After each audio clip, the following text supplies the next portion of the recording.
अगर आप भी चाहते हैं कि ओम एंटरटेनमेंट्स की वीडियो सबसे पहले आप तक पहुंचे, तो लाल बटन को दबाकर चैनल को सब्सक्राइब जरूर करें और साथ में बेल आइकन को दबाना ना भूलें। चटक लैदारी तो कोई करी माहौल कुछ ऐसा हो गइल बा कि चटक लैदारी का बात में हां जी माहौल हो गइल बा पहले सोड के हां कौन ऐसा लइका नहीं खन की 8वां से 10वां पढ़े नहीं खतु हली प्यारों का नहीं थे हो हां एक दो हली प्यार नहीं खे हो एक दो हली उनका धोखा नहीं खे मिलो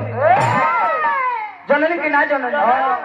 एही में एगो लइका एगो लड़की से प्यार भइल बा हां एक एगो ना तो 50 गो से याद कोइले बा हे महाराज और सही एक दिन लड़कियां बुलाइले बिया कि जहां रोज मिलत रहलो जहां रोज मिलत रहलो वही कॉलेज के आगे आ जाइयो लड़का कोतने घंटा इंतजार कोइले बा कोतने घंटा इंतजार कोइले बा मच्छर से कटवा के ते हाथ पूरा फुला ले बा तब लड़की आइल बिया तब रोते आइल बिया ममता ममतावा मैं दी जी देहा मान दीजिए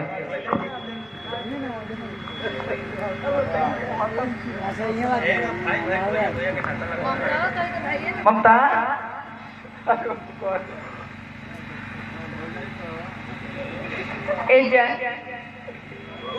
देखिए हम कैसे बताएं और क्या बताएं मुँह से बोलो हम रउआ के साथ सब कह देते कि रउआ हमरे के दिल से भुला जाए काहे रे आज के बाद हम रउआ से कबो न मिले काहे हमारा से ना मिलबू तो हम मौका हमरा से मिलबू हैं पता चलल बा जौन तू खालू तो लूहो खाता हमारा से मिलो हमरा से ना मिलबू तो हमके हर मर जाए ठंडा के दिन में पागल हो गए का भइल बा बताओ तो काहे ना मिलबू हमर माई बाबू हमर शादी दूसरे जगह सेट कर देले शादी तो तय कर देले बा कौन तय कइले बारे अगुआ कौन हो अगुआ कौन हो सुपना हो हैं शादी कर लेबू हमरे के छोड़ के शादी लइका ले होता रे ना भैंसा ले होता जाए जे तोरा के तो कम बेसी मारल जाई लेकिन तोरा मंटू भैया के मार के आंख भर का दी जाई बताओ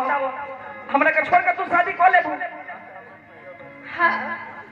हम माई बाबू के बात कैसे काटी हम माई बाबू के बात ना काटब अपना माई बाबू के बात ना कटबू हमार पति एक छुल दियर काट देबू काटते जड़ी ले काट माई बाबू के बात ना मानबू माई बाबू के बात मानबू माई बाबू के अपना पगड़ी के बात माने मान देबू बताइए महाराज एक हगो आदमी के कीड़ी होला ठीक है होत रहले हाथ हम कितना शांत बैठल रहनी हम भीतर में एगो कीड़ी बा जब जब कीड़िया काटी नु तब तई बोले ले आवा कहां कीड़िया रहेला आ कीड़िया रहेला पीछावे जले खई है ना चले न छोटा समय दिल लगाने से पहले कि टूटेगा दिल मुस्कुराने से पहले ऐ मेरे उम्मीदों का सूरज न चमका न डूबा बरहम सा गया जगमगाने से पहले बाहर फूल एक दिन मुरझा जाएंगे बाहर फूल एक दिन मुरझा जाएंगे हम भूले भी तुम्हें जरूर याद आएंगे एहसास होगा तुम्हें मेरे प्यार का जब मैं तुमसे दूर बहुत दूर चला जाए दूर का जब से हम सुने बने तो दूर जाते रहो तब से हमारा हार थर थर कांपता अब वो ठंडा में तो साफ देखिए कि मैं खराब बा कि चल जेबू तो के ठंडा काटाई लइका कहता कि कितना तरह से अरमान रहे सारा अरमान पर तो हमरा पानी फेरे आले बा ओह लइका कहता का बाबूआ कि अगर हम जानते तो दिल हरगिज नहीं देते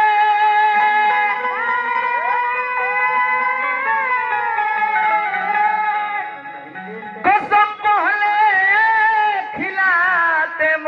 मोहब्बत बाद में करते जलानी ठंडा के दूगो तीन गो विशेषता है प्रदीप भैया या तो रुई न तो धुई न तो दुई इहो तीनों ना हो के तो जरा में के कूड़ के मोई जरा के कारण ठीक लागेला जेकर बियाह हो गइल बा ओकरा न तो जरा के मजा बुझी जेकर मेहरारू नहीं खे ओकरा से न तो जेकर बियाह नहीं खे भइल ओकरा से उहे बताई है हरिराम हलचल जी के तरफ से पुरस्कार बा उहे लइकवा कहत है कैसे बबुआ कि शादी को के सनम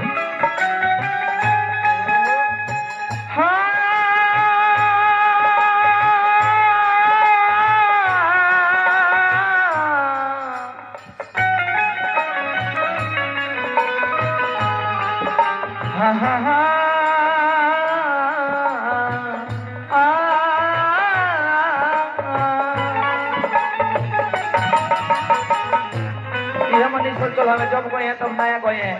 तो के पतल ना चलते तार पतल चलते जिंदगी बीत जाई तू नया ना कोई वो साथी को के सनम देख के जिंदगी में तो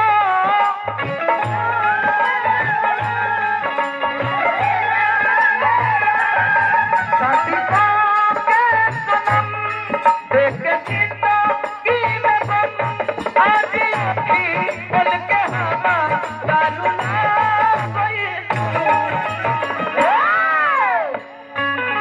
दयाल भैया भैया मेरे के पैसा देता नहीं पैसा का होई हां ई पैसा रौरा मर जान तो रौरा काम क्रिया में पतल गिलास किनाई पतल गिलास किने में कमाई हां देखी ना हमरे में झाल बजावता हमरे के मुंह आवे के फेर में लागोइल बा अरे बताओ लोर जब पहुंचा तारू तो मन बाता कि इतना लोर फेंक दी कि ऊपर धोती ले लेटा गया इतना ना लोर फेंक दी कि ऊपर मुंह में ले लोर भर गया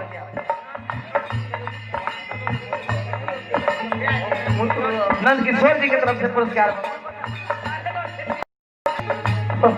साथी को के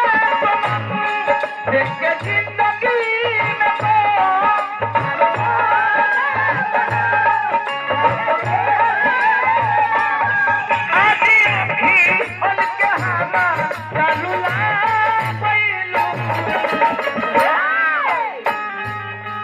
कुछ दिन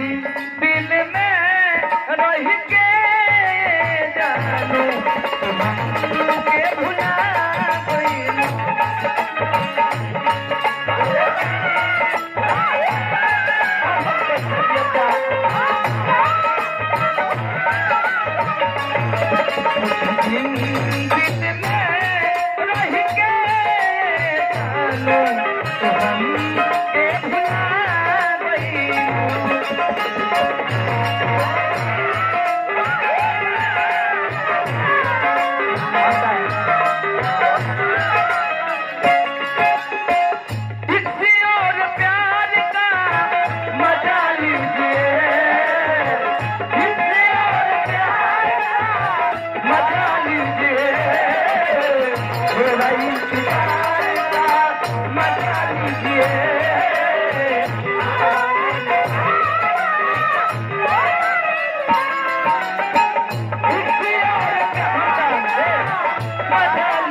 भैया रउआ तना कम में पैसा देता नहीं हमरा बुझाता कि रउआ करोड़ों कोनो लड़की से प्यार में चोट कइले बा। हां प्यार भर लगा टूट गइल बा, प्यार भर लगा टूट गइल। ए महाराज अतना हम एकरा से प्यार कइले रहनी, एकरा प्यार में अपन मैं खेत बाड़ी बेच दी हनी, पड़ती रहे। हां एकरा प्यार में हमार बाबू बुलोरो किन के देले रहन किले बेटा बुलोरो पर चढ़ी एक गई गाड़ जाई है हां उ बुलोरो हम बेच दी हनी एकरे प्यार में हां उ कबारी रहे वो भी शिद्दत रहे आ तार दादा पैसा किने रहले